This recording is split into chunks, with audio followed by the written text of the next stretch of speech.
Hi, my name is Lynn. I am the bookkeeper and administrative assistant at the Cumberland Library, and I was asked to do a budgeting video. We're calling it Budgeting 101 because it's basic. It's the very basics of budgeting, how to get started and how to start thinking about getting your finances in order.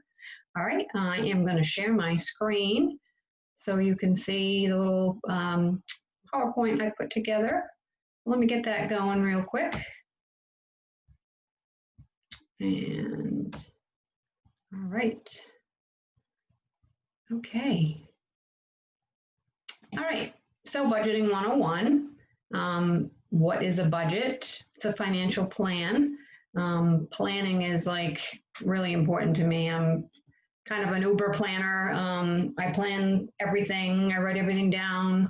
I like to know what's happening, what's coming up. I like to know what I'm in for. I don't like surprises, especially when it comes to money. So, you know, planning and budgeting is a great thing. All it is math.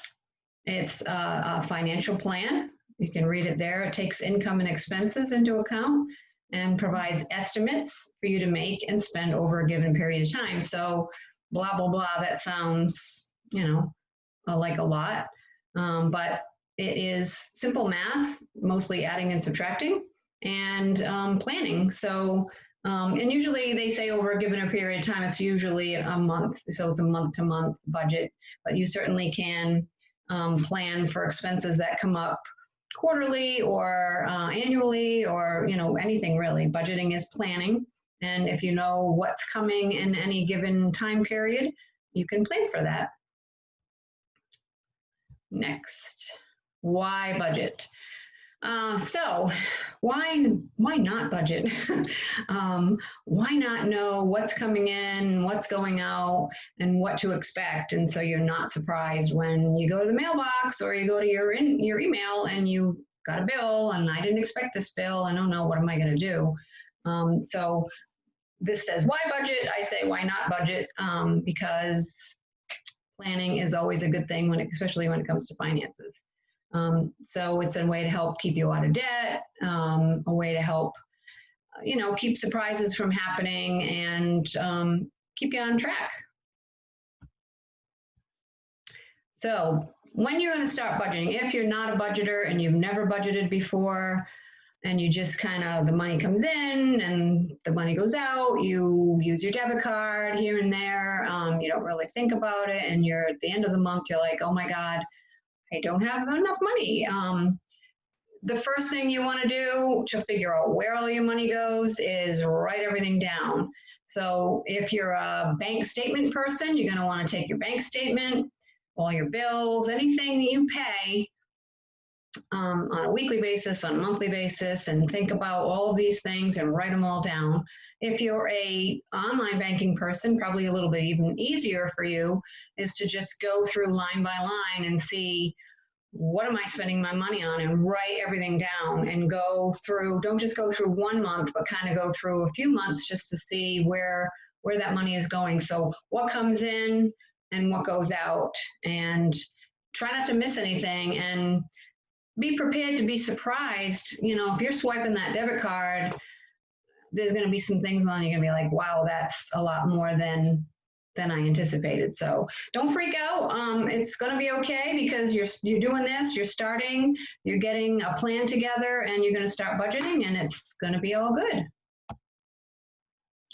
All right, so you want to write everything down so you can have an income column and an expense column.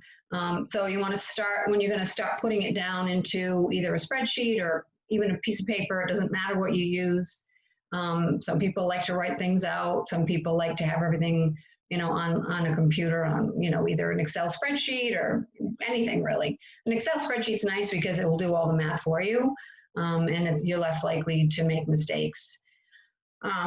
So you're going to start with your income, whether it's one income or two, or if you're budgeting for yourself, your spouse, your family, and there's other incomes, you put all your money together. So you want to account for all of that together in one budget. If you have, you don't bring in the same amount every week, that's a little bit harder, but so what you can do is take an average and sort of figure out you know, what on an average month do you take in? It's just a little bit easier, obviously, if you have the same amount every week. Anyway, so let's see. So you just want to write all that down, add it all up. And you can think about other things too, like side jobs, money that people owe you that they pay you on a weekly basis or whatever. So add all that in, don't forget anything. Okay, so when you're gonna get to the expense side of it, you're gonna wanna start with your big things and your regular things, your things that don't, maybe not change. Well, your heat and electricity might change, but the big things, the things you have to pay every month, you wanna start there. Things you can't not pay, you have to pay them. So you wanna start with your mortgage or your rent, your utilities, your heat, your electricity, your cable, your car payment if you have one, car insurance, health insurance if it's not just taken directly out of your pay, or other loans, student loans, any other monthly expense that you pay regularly. Get that all down on paper. So you've got your income side, you've got your expense side, and you're on your way to figuring out where all that money goes. Okay, all the other stuff. So you've got groceries, that's going to change all the time. That's a little different, but again, if you're going through your online banking or your statement or whatever, however you pay for your groceries, you want to write all that down and kind of take an average. So, you know, one week you might spend 200, the next week you might spend 3, you might spend 100, you might be all over the place, maybe you spend the same. And, you know, the tighter your budget, the stricter you're going to want to keep these numbers. And you're going to want to, when you get all this stuff together, you're going to want to stick to those numbers. You're going to want to stick to this budget and say, this is how much I have to spend and how can I stay in that amount, in that budget. You've got gas that may change every week. Your cell phone's probably the same. Think about subscriptions, Hulu, Netflix, Prime, whatever you have, even if it's not monthly, you might want to get that down and figure out, you know, what are you paying for those things too. And gym memberships, credit card bills, those can be really tough and those can vary month to month. If you're using them a lot and you're having a hard time paying for them, let's try to figure out how to get a budget going so we don't have to be worrying about that all the time. And then you can also think about things that don't occur monthly. So annual fees for something, if you want to budget for that, if it's something small and you can say, well, when that comes in, I can handle it, no big deal, if it's $20 or whatever. Sewer and water bills, my sewer bill is monthly, my water bill is quarterly, fire tax is quarterly, car taxes are, you know, either annually or quarterly, depending on how you pay them. And life insurance, all those things that you might not think about, those kinds of things might be bills that come in and you're like, oh yeah, I forgot about that. I gotta pay that, how am I gonna pay that? So, this is all about, budgeting is all about avoiding those surprises and avoiding, how am I going to pay for this? You know, I didn't remember this was coming in, and you want to be prepared. And when a bill comes in, that's fine. You got the money. You're good to go. So this is just a sample monthly budget. It's a little fussy, fancy, whatever. But you know, you can certainly find all kinds of templates either on Excel or just online. You can find all kinds of templates for budgets, and you can print it out and just write it down every month, or you can, you know, download a template like this and just use that. And, you know, you can customize it. So if you don't have, you know, this has waste removal. If you don't have that, you can just take that out and just put whatever you want in. So you can, you know, customize these things. And again, if it's an Excel spreadsheet, it's going to add and subtract for you, which is great. So there's no mistakes happening there. So, you know, just take a look at this for a second. You can see there's all kinds of things, other, there's student loans, personal loans, you know, you would customize it to your own. What I do with bills that are not monthly, because I do a monthly budget, and when I have bills that are not monthly, I say, okay, what do I pay annually for this? And what does that come out to on a monthly basis, and I take that monthly amount of money and I put that aside, and I make sure that that stays there month to month until that bill comes in, and then I have the money there to pay that bill. And I budget everything. I budget my hair appointments. I budget, the sewer bill, the water bill, things that don't happen month to month, because I don't like to wonder where that money's going to come from. Okay, here's the part that kind of gets people sometimes.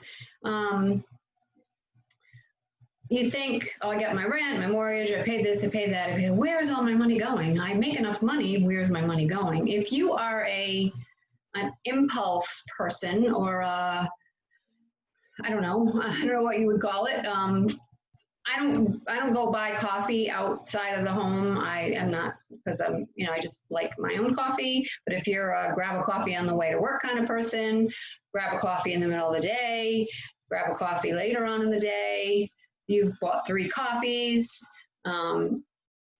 even $2 a day, every day, that adds up. You go out to lunch. If you're not budgeting these things, if you smoke, cigarettes are very expensive. If you smoke, you know that. $8.95 a pack is what I got from online. Even half a pack a day is $134.25. That's a small car payment. Lottery ticket purchases, you jump out of your car, run into the, Little General or whatever store, and you pick up, a pack of gum and lottery tickets and a coffee, and you do that all the time. You need to think about those things. Those things really add up, and those are the things that get people sometimes. They're just like, wow, I didn't realize I was spending that much money on coffee. And it's great. We all love it, our coffee, and we all love to be able to just run out and grab a donut, grab whatever. But if you can't afford it at the end of the month, you're not being able to pay your bills. Those are some of the things that are easy to cut out. You can't cut out your rent. You can't cut out your utility bills, but those are some of the things you can say, well, all right, let me stop doing that for a while, and maybe not forever, but let me make my coffee at home. Let me make my own lunch at home and bring it with me for a while. If you're off track and you want to get on track, maybe that's something you can do to get yourself on track, is to start thinking about ways that you can cut expenses. So if you wrote all that stuff down and you're a little bit shocked by some of those little extras, where do you go from there? Again, like I was just saying, you can certainly cut out lots of those things, and you may think it won't make a difference, but it really will. Lunches out, eating out is very expensive. And, right now, a lot of us are home and we're having to watch where we go, and restaurants a lot of them are closed, or, limiting or whatever. So it's kind of actually a good time to start really thinking about your budget, because we're probably not spending as much money on things right now. And maybe this is a good time to get it all down, get it on paper, and figure out where we're going from here.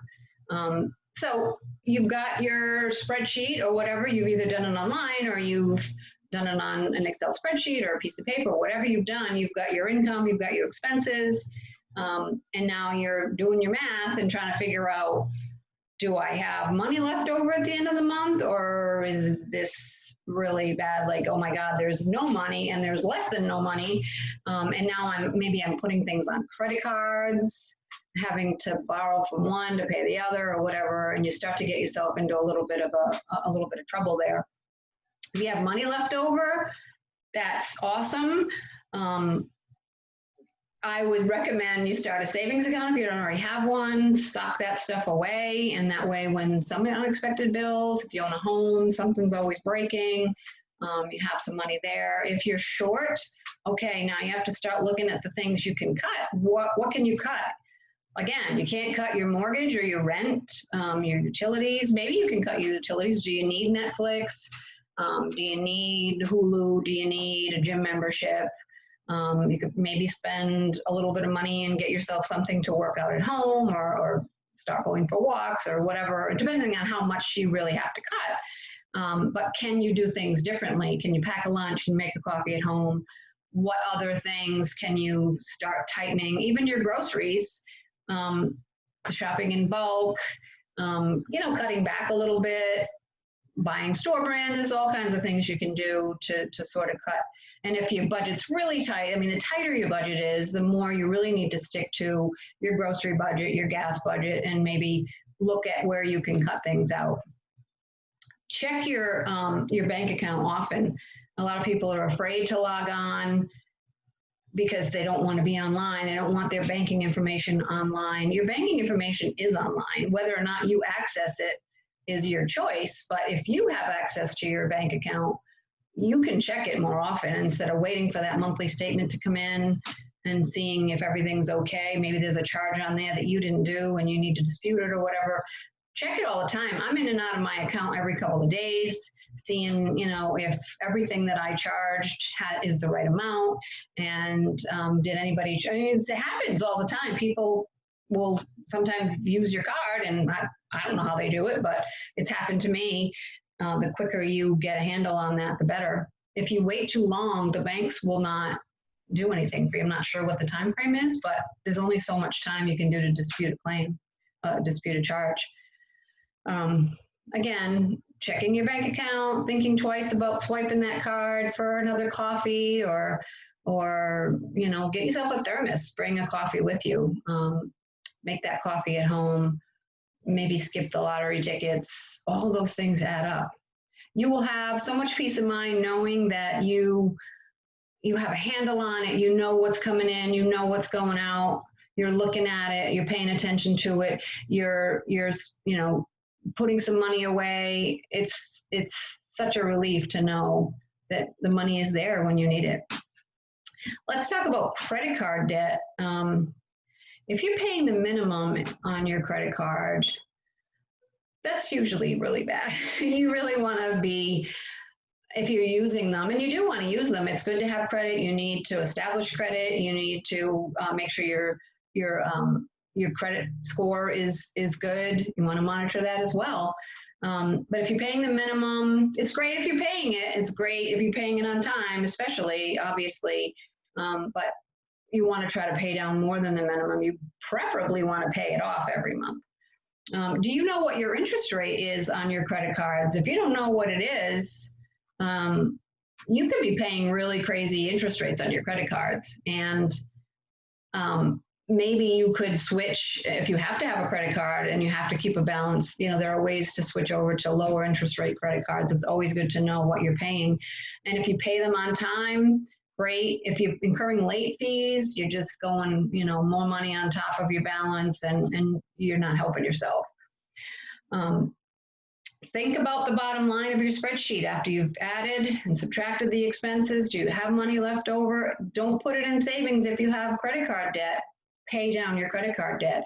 Find out which ones have the highest interest rates and pay those down first. Work on those, knock those off, and then work on the next ones.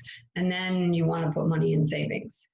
The other things you can do is refinance your mortgage, refinance your car loan, renegotiate car insurance.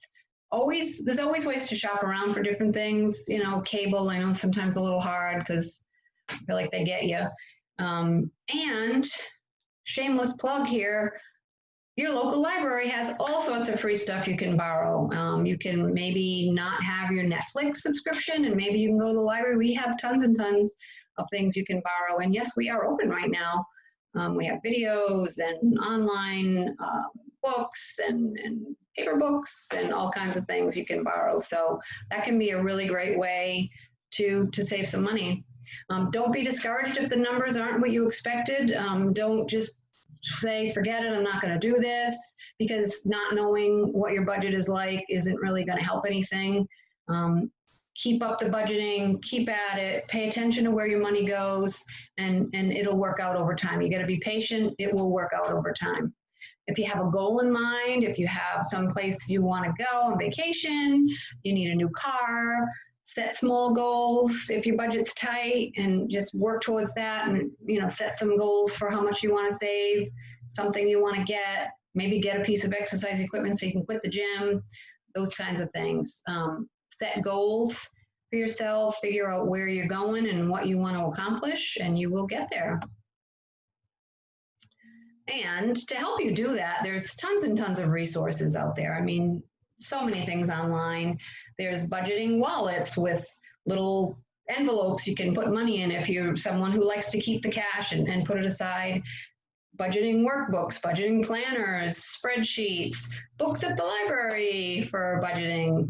And also, if you on your phone and you love your phone, you love to work on your phone, there's tons and tons of apps. Mint, there's one called You Need a Budget, Wally, Good Budget. There's tons of them. There's tons and tons of budgeting things, and some of them will even like look at what you're spending money on and say, do you still need this? Or maybe we can cut that. And they have suggestions for that too.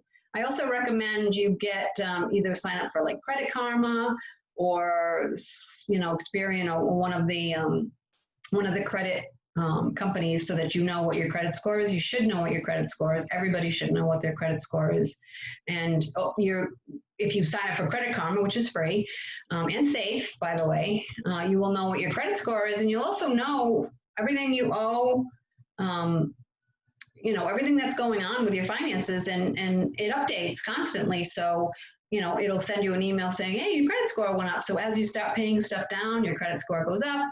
That's encouraging. And my husband and I have this little stupid thing we do where we're always like fighting over who has the highest credit score. It's really stupid. But anyway, you know, I'm winning right now, by the way.